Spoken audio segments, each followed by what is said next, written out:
Kisah Rasul Yohanes dimulai dengan kehidupan yang biasa dan sederhana. Ia adalah seorang nelayan, sekaligus seorang yang dihormati dalam perdagangan. Hari demi hari dia akan menebar jala, rutinitas yang sama akrabnya dengan detak jantungnya. Namun, kehidupan Yohanes berubah secara drastis ketika ia bertemu dengan seseorang yang luar biasa, yaitu Yesus dari Nazaret, Putra Allah. Yohanes, bersama dengan saudaranya Yakobus, termasuk di antara orang-orang pertama yang menerima panggilan Yesus, panggilan yang membuat mereka melepaskan jala, meninggalkan perahu, dan mengikuti jalan yang jauh berbeda dari kehidupan mereka sebelumnya. Ini bukanlah sebuah keputusan mudah. Sebaliknya, ini adalah pilihan yang mengubah hidup yang menandai awal dari metamorfosis rohani mereka dari nelayan menjadi rasul, dari pejala ikan menjadi penjala manusia. Di tengah-tengah transformasi ini, sebuah ikatan yang dalam berkembang antara Yohanes dan Yesus, sebuah ikatan yang melampaui deskripsi duniawi. Persahabatan ini begitu mendalam sehingga Yohanes mendapatkan gelar yang unik sebagai murid yang dikasihi Yesus. Itu bukanlah sebuah gelar atau kehormatan seremonial, tetapi sebuah pengakuan atas hubungan spiritual mereka yang mendalam. Hubungan yang mendalam ini membentuk dan memperkuat peran Yohanes dalam komunitas Kristen mula-mula. Ia menjadi lebih dari sekadar seorang rasul. Ia muncul sebagai sumber kekuatan dan kebijaksanaan, batu karang rohani tempat bertumpunya iman yang sedang bertumbuh. Pemahamannya akan ajaran Yesus, imannya yang teguh, dan komitmennya yang tak tergoyahkan untuk menyebarkan Injil, membuatnya menjadi sosok yang dihormati di dalam komunitas. Namun, bukan hanya hubungannya dengan Yesus, atau perannya yang sangat penting dalam komunitas Kristen mula-mula saja, yang membuat Yohanes berbeda. Hidupnya ditandai dengan sebuah peristiwa ajaib, sebuah campur tangan ilahi yang membuatnya kebal terhadap cobaan brutal yang dimaksudkan untuk menghabisi nyawanya. Yohanes pernah dilemparkan ke dalam minyak mendidih oleh penguasa Romawi, sebuah hukuman yang dirancang untuk menyiksa sekaligus membunuhnya. Namun, secara ajaib, Yohanes tidak terluka sedikit pun. Selain itu, setelah wafatnya Bunda Maria, Rasul Yohanes pergi ke Efesus dan kota-kota lain di Asia Kecil untuk memberitakan Injil, membawa serta muridnya bernama Prokhorus. Mereka naik kapal dan diserang badai yang mengerikan. Semua penumpang terlempar ke daratan, dan hanya Yohanes yang tenggelam ke dalam laut. Prokhorus menangis terseduh-seduh karena kehilangan bapa dan pembimbing rohaninya, lalu dia melanjutkan perjalanannya ke Efesus sendirian. Pada hari ke-14 dalam perjalanannya, Prokhorus berdiri di tepi laut dan melihat bahwa ombak telah membawa seorang pria ke darat. Dia menghampirinya dan mengenali bahwa orang itu adalah Rasul Yohanes yang masih hidup dan telah dilindungi oleh Tuhan selama 14 hari lamanya di laut. Mukjizat-mukjizat ini merupakan bukti perlindungan ilahi, sebuah demonstrasi yang nyata tentang kekuatan iman yang tak tergoyahkan. Peristiwa ajaib ini menjadi titik balik dalam kehidupan Yohanes, yang menandai sebuah fase penglihatan dan pewahyuan ilahi.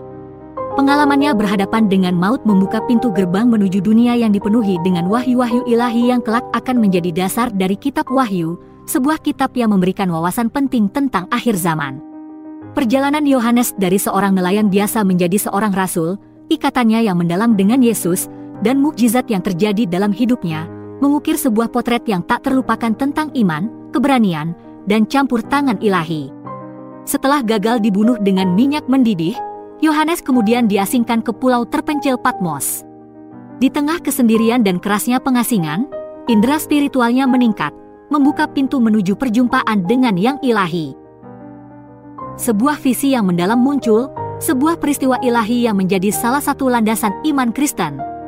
Dengan kepekaan spiritual yang tinggi, Yohanes menjadi seorang duta surgawi yang menyingkapkan wahyu masa depan. Penglihatan ilahi itu sangat menakjubkan, melampaui batas-batas dunia fisik, dan menyelimuti Yohanes dalam permadani wawasan ilahi. Penglihatan ilahi ini merupakan momen penting, tidak hanya bagi Yohanes tetapi juga bagi seluruh kekristenan. Gereja Katolik memandang penglihatan ini dengan rasa hormat yang mendalam, mengenalinya sebagai titik tumpu, sebuah poros spiritual di mana iman berputar. Penglihatan Yohanes bukan hanya sebuah wahyu pribadi, penglihatan ini memberikan sebuah peta jalan bagi perjalanan rohani gereja. Itu adalah sebuah peristiwa yang sangat besar yang telah membentuk takdir jutaan orang percaya dalam perjalanan iman mereka. Penglihatan ilahi Yohanes adalah sebuah gambaran yang jelas, tentang perjuangan abadi antara yang baik dan yang jahat, sebuah pertempuran yang berkecamuk di dalam hati manusia. Penglihatan itu tidak hanya meramalkan masa depan, tetapi juga menyoroti janji kemenangan bagi mereka yang memilih jalan kebenaran dan konsekuensi yang mengerikan bagi mereka yang menyerah pada kekuatan jahat. Kitab Wahyu, hasil dari penglihatan itu menjadi cetak biru ilahi, sebuah peta jalan yang menuntun umat manusia menuju kebenaran, bahkan di dunia yang sering dirusak oleh dosa dan korupsi. Gereja Katolik melihat visi Yohanes sebagai panggilan yang jelas untuk bertindak. Ini adalah panggilan untuk tetap waspada, berdiri teguh dalam menghadapi kesulitan, dan berpegang pada harapan keselamatan. Ini adalah seruan untuk hidup sesuai dengan ajaran-ajaran Tuhan, untuk berjuang demi kebenaran di dunia yang sedang terhuyung-huyung di tepi kehancuran moral. Ini adalah mercusuar rohani, mercusuar yang menuntun umat menyeberangi lautan cobaan duniawi yang bergejolak, menuju pantai keselamatan yang kekal. Di atas segalanya, penglihatan Yohanes adalah pengingat yang pedih akan kasih Allah yang mendalam, janji keselamatannya, dan kehidupan kekal yang menanti mereka yang memilih untuk mengikutinya. Ini adalah sebuah pesan pengharapan dan iman yang tidak hanya ditujukan kepada Yohanes, tetapi juga kepada seluruh umat manusia. Kitab Wahyu, yang ditulis oleh Rasul Yohanes, merupakan sebuah teks yang mendalam dan rumit, namun di dalam halaman-halamannya tersimpan sebuah pesan pengharapan, peringatan, dan tujuan ilahi. Kitab yang menjadi penutup perjanjian baru ini, penuh dengan visi penghakiman dan penebusan, syarat dengan simbol-simbol dan metafora yang telah memikat para teolog dan umat yang setia selama ribuan tahun. Hari ini, kita akan menyelami lebih dalam tema dan pesan-pesan penting dari Kitab Wahyu menurut ajaran Gereja Katolik. Tema utama dalam Kitab Wahyu adalah kemenangan yang pasti dari kebaikan atas kejahatan, sebuah tema yang menjiwai seluruh narasi. Teks yang mendalam ini menggambarkan sebuah dunia di mana kejahatan, terlepas dari kekuatan atau daya pikatnya, hanyalah sementara, dan pada akhirnya akan menyerah pada kebaikan. Sedangkan tema awal yang akan kita temukan dalam Kitab Wahyu adalah penghakiman. Di sini, penglihatan Yohanes dengan jelas menggambarkan dampak dari tindakan dan pilihan manusia. 7 meterai, 7 sangkakala, dan 7 cawan, yang masing-masing menguraikan serangkaian peristiwa bencana, melambangkan penghakiman ilahi atas dunia yang telah direndam dalam dosa. Namun penghakiman ini tidak semata-mata bersifat menghukum, penghakiman ini juga merupakan panggilan penting untuk bertobat. Ini adalah peringatan keras bahwa tindakan kita berdampak hingga kekekalan, dan kita memikul tanggung jawab untuk memilih kebajikan daripada kejahatan, kebenaran daripada dosa. Kemudian, kita menemukan tema penebusan. Di tengah penglihatan apokaliptik tentang penghakiman dan kehancuran, Yohanes juga melihat tentang langit dan bumi yang telah diperbaharui, simbol-simbol janji Allah yang tak tergoyahkan akan kehidupan dan keselamatan yang kekal. Gambaran anak domba yang dikorbankan, sebuah referensi yang kuat kepada Yesus Kristus, menonjolkan kuasa pengorbanan dan kasih yang tak bersyarat sebagai jalan menuju penebusan. Tema yang berulang ini meyakinkan kita bahwa terlepas dari ujian dan kesengsaraan yang kita hadapi, kasih dan belas kasihan Tuhan tidak pernah berhenti hadir, menawarkan kepada kita pengharapan akan penebusan dan pembaruan. Akhirnya, Kitab Wahyu menekankan kemenangan yang mutlak dari kebaikan atas kejahatan. Hal ini mencapai klimaksnya dalam pertempuran terakhir antara Allah dan kekuatan-kekuatan jahat dalam pemerintahan Allah yang penuh kemenangan. Kemenangan ini tidak terbatas pada peristiwa masa depan yang jauh di masa depan, tetapi merupakan realitas saat ini. Setiap tindakan kebaikan, setiap pembelaan terhadap keadilan, setiap pilihan untuk kebaikan daripada kejahatan dalam kehidupan kita sehari-hari, berkontribusi pada kemenangan yang sedang berlangsung ini. Secara keseluruhan, Kitab Wahyu bukan semata-mata tentang kiamat atau akhir zaman. Kitab ini merupakan panggilan yang mendesak untuk hidup secara sadar, untuk membuat pilihan-pilihan yang mencerminkan iman kita, dan untuk tetap berpengharapan dan tidak goyah dalam menghadapi cobaan. Ini adalah pengingat abadi bahwa kasih Tuhan tidak pernah berakhir dan kehendaknya akan menang. Meskipun rumit, Kitab Wahyu membawa pesan pengharapan dan iman yang tak kenal menyerah, mengingatkan kita akan rencana Allah yang paling utama bagi umat manusia.